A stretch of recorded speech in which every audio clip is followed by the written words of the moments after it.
I had almost given up trying to stop Bo from building dams inside our house. Towels, brooms, toys, stuffed animals, anything she could drag became construction material. I could put everything away at night, but by morning, Bo would be standing in the middle of the room, pulling things toward the doorway like a tiny engineer preparing to build the most important project of her life. The funny part was, Bo didn't seem to realize she was living in a house. In her mind, this was simply a river that wasn't finished yet. What about this one? Want this one? That's a really good one. I picked that one out special. But before Bo became our little dam building engineer, she was so tiny she could fit right in the palm of my hand. She was found after a massive flood swept through the area, carrying away almost everything in its path. When she arrived with us, she was soaking wet, freezing, curled into a tiny ball, and still had her umbilical cord attached. She couldn't have been more than a few hours old, maybe a few days. Nobody knew for sure.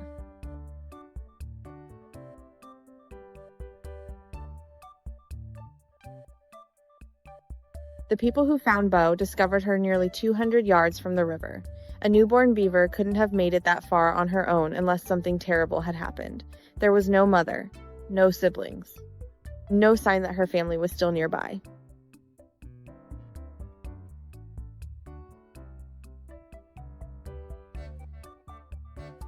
We walked along the riverbank, searching every section we could, and looking for entrances that might lead to a beaver lodge.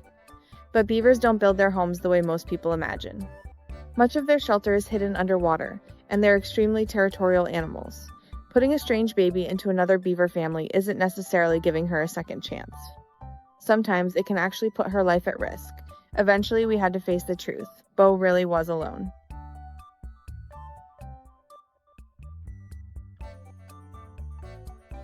So we brought her home. Those first few days revolved around one simple routine: keeping her warm, feeding her, and trying to get her through the next few hours. She needed to be fed about every 2 hours, even throughout the night, and we quickly learned that taking care of a newborn beaver was anything but simple.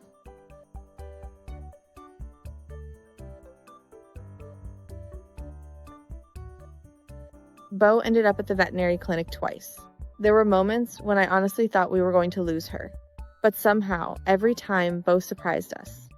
She was small enough to fit between my two hands, yet somehow her will to live seemed much bigger than her little body. Every time I thought she had nothing left, she found a little more strength.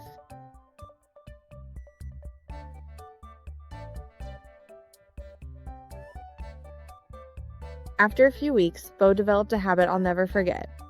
She started looking at me differently. She wasn't just waiting for food anymore. She was looking for me. She wanted to be held. She wanted to cuddle. She wanted to press her little body against mine and simply stay there. And I think Bo was searching for something she should have had from the very beginning: a family.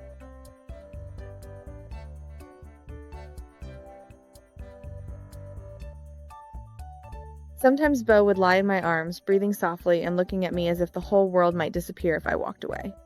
I kept telling myself that I should probably create some distance so she wouldn't become too dependent on a person, but then I'd look at that tiny little body and remember that she couldn't do much on her own yet. So whenever Bo needed me, I stayed.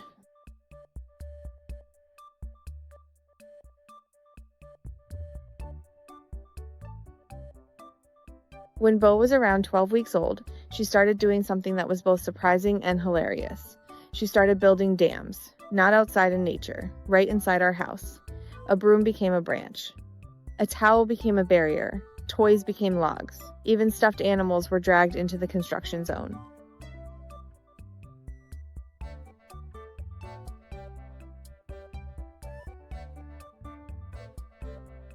At first, I thought it was just a game for a baby beaver.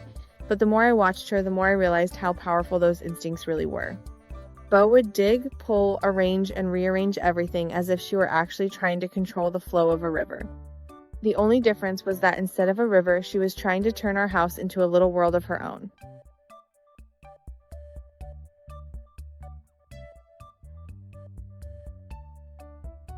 Eventually, Bo moved into a much larger outdoor enclosure. We built her a pond where she could swim, dig, and do the things a beaver is supposed to do. Every morning, Bo would usually start her day with a swim. Then she'd climb onto the shore and look around to make sure I was still there. If she saw me, she'd go right back into the water. If she didn't, she'd come looking for me before getting on with her day. You come in? Yeah, we're gonna go for a swim. Come on, let's go. We brought Bo branches, moss, and bark so she could build, and she did it with a determination I still find amazing. But Bo had another challenge we had to learn to adapt to together. She only had one eye. She lost the other one after a severe viral infection when she was very young.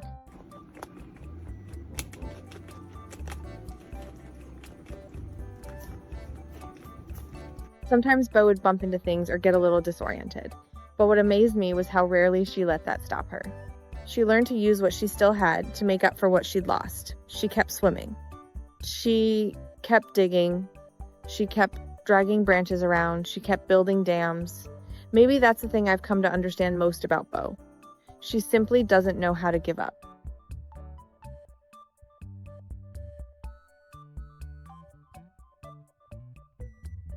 We tried introducing Bo to another beaver named Arrow. At first, everything seemed almost perfect. The two of them played together, ate together, and built side by side like sisters. But after Bo's eye surgery, Arrow started becoming more aggressive. We had no choice but to separate them. And once again, Bo turned to the one person she trusted most, me.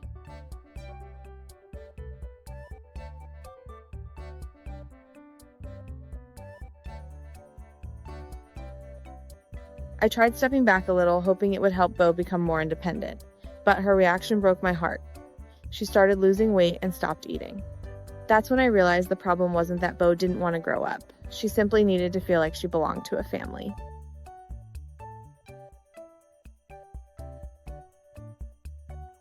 Bo is now about 7 months old. By beaver standards, she's still just a baby. Rescued beavers usually aren't released back into the wild until they're around 2 years old, when they're big enough and skilled enough to survive on their own. And that's the part that scares me the most. I don't know if I'll have the courage to let Bo go when that time comes. I love her too much, and part of me wants to keep her somewhere safe, warm, well-fed, and close to me forever. But I'm also learning that sometimes loving an animal doesn't mean keeping them by your side forever.